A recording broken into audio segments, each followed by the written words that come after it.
जो मन का मालिक बन गया वही सच्चा योगी है। दिव्य ज्ञान में आपका स्वागत है। आज का गीता ज्ञान भगवद गीता सार अध्याय 4 श्लोक 21। निराशीर्यत चित्तात्मा त्यक्त सर्व परिग्रह शारीरम केवलम कर्म कुर्वन्नाप्नोति किल्बिषम्।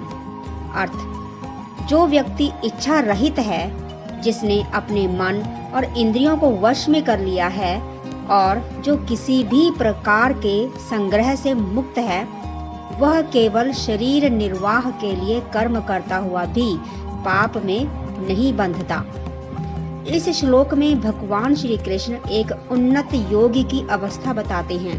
ऐसा योगी वह है जिसने अपने अंतःकरण यानी मन, बुद्धि, चित्त, अहंकार और इंद्रियों के साथ पूरे शरीर पर विजय पा ली है।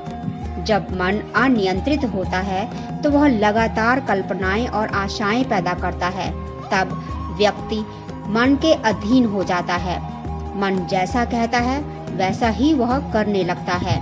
वह अपनी इच्छाओं और अपेक्षाओं का दास बन जाता है। लेकिन जब कोई साधक अपने मन पर विजय पा लेता है, वह आशा रहित हो जाता है। उसकी इच्छाएं उसे नियंत्रित नहीं करती। ऐसा व्यक्ति केवल शरीर से संबंधित आवश्यक कर्म करता है। न उसमें लोभ होता है, न फल की चिंता, न कोई स्वार्थ। इसलिए कहा गया है, वह कर्म करता हुआ भी वास्तव में कर्म नहीं करता, क्योंकि उसके कर्म में अहंकार, आसक्ति और इच्छा का अभाव होता है। इसलिए वह कर्म उसे बांध नहीं पाता। मुख्य संदेश: जब तक मन आपको चलाता है, आप बंधन में हैं। जब आप मन को नियंत्रित कर लेते हैं, तभी सच्ची स्वतंत्रता मिलती है। जीवन में प्रयोग: हर काम से पहले खुद से पूछें, मैं यह कर्तव्य से कर रहा हूँ या लालच से। मन की हर इच्छा को तुरंत पूरा करने की बजाय उसे समझें और नियंत्रित करें। ध्यान, प्राणायाम और आत्मचिंतन से मन को धीरे धीरे स्थिर करें। जरूरत भर कर्म करें। अनावश्यक भाग दौड़ और संग्रह से बचें।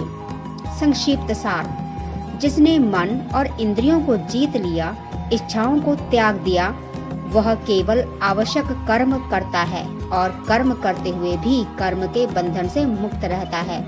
धन्यवाद। फिर मिलते हैं अगले श्लोक की व्याख्या के साथ। जय श्री कृष्ण। श्री शिवाय नमस्तुभ्यम।